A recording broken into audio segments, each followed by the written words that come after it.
Hello everyone! Chris wants to know how to multiply and divide rational numbers. So bukod sa addition and subtraction, meron ding multiplication and division sa rational numbers kung saan kailangan dapat alam mo Chris yung mga rules kung paano ba mag-times, kung ang positive ita-times sa positive, ano ang dapat na dala-dalang sign. Kung ang positive ita-times sa negative, ano dapat ang sign? Siyempre, dapat negative. Hindi pwedeng negative yan. Kasi pag negative ang sagot mo, automatic mali na yon. Kapag negative times sa negative, hindi pwedeng negative ang sagot, kundi positive.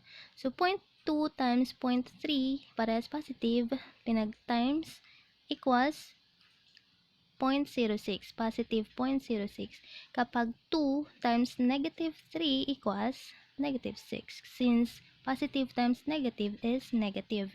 Kapag negative 0.2 times negative 0.3, parehas negative ang pinag-times, syempre laging positive ang sign sa result.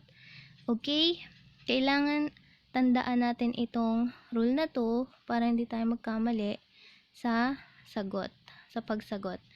So, paano tayo mag-multiply ng fraction kung ang denominator ay hindi magkatulad, katulad nito, 4 tsaka 5. Paano yan? So, madali lang yan. I-times lang natin. Ganyan. 2 times 3 o 3 times 2 ay 6. 4 times 5 is 20. Kailangan nating paliitin pa yan. Simplify natin. Pag dinivide natin yan sa 2, liliit pa yan. So, 6 divided by 2 ay 3. 20 divided by 2 ay 10. 3 over 10, yan na yung pinakang simplest form. At yan na yung pinakang sagot. Dito naman, paano pag dinivide natin ang, halimbawa, 3 over 4 divided by 2 over 5? Ang una natin gagawin, kopyahin natin tong 3 over 4, lagay natin dito. Tapos pagbaliktarin lang natin itong 2 over 5, gawin natin 5 over 2. Tapos imbes na divide ang ilagay natin, ay gawin natin times. So, pwede na natin ma-times. Gawin na natin 3 times 5 is 15. 4 times 2 is 8. Okay? Yan na, pwede pa yung paliitin. Pwede yung 15 divided by 8 is 1.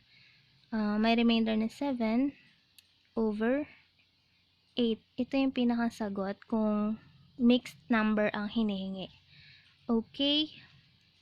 So, halimbawa pa. Anong sagot kaya dito sa 1 over 2 times 4 over 5? Ano kaya sagot? Sige, sagutan natin. So, ganun lang. Pag-timesin lang natin yan. Ito. So, 1 times 4, syempre 4. 2 times 5 is 10.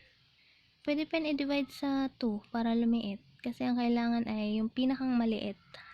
Simplest form kapag fraction. So, 4 dinivide sa 2, kailangan divide natin yung 10 sa 2. Equals 2 over yung 10 divided 2 is 5. Edit 2 over 5, 2/5. Paano naman pag ito, ganito? 6 over 4 dinivide sa 3 over 6. Katulad kanina, kopyahin lang natin ito, lagay natin dito. Yan. Tapos, imbis na divide, gawin natin times. Tapos, pagbaliktarin lang natin itong 3, tsaka itong 6. So, 6 over 3. So, pwede na natin pag-timesin. Ganyan. So, 6 times 6 is 36. Tapos, divide natin sa 4 times, itong 4 times 3, 12. So, i-simplify natin, paliitin natin, i-divide natin yung 12 dun sa 36. So, 36 divided by 12 is 3. So, ito na yung pinakang sagot niyan. So, itong number 1, ito ang ating sagot dyan. At ito ay para dito sa number 2 question. So, paano naman kapag ganito? Meron ng negative dito. Paano na yan?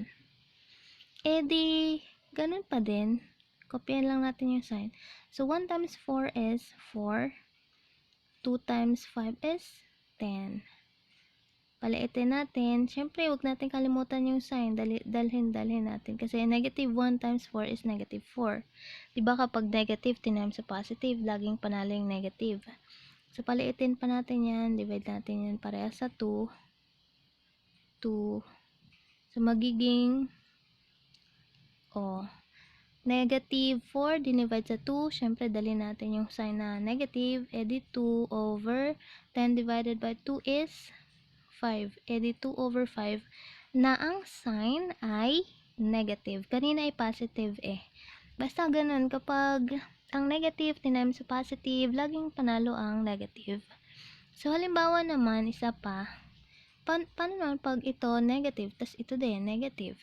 So, ganun din, pag timesin natin to, so 4 over 2 times 5 is 10. Kapag pinagta-times natin ang parehas negative, automatic positive yan. So, wala na tayong ilalagay dyan. Tapos, divide natin sa 2 para lumiit.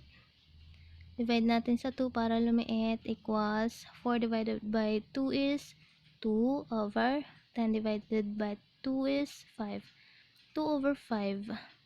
Kapag parehas negative, pinag-times, ang sagot ay positive. Okay? Ganun lang. Madali lang. Thank you.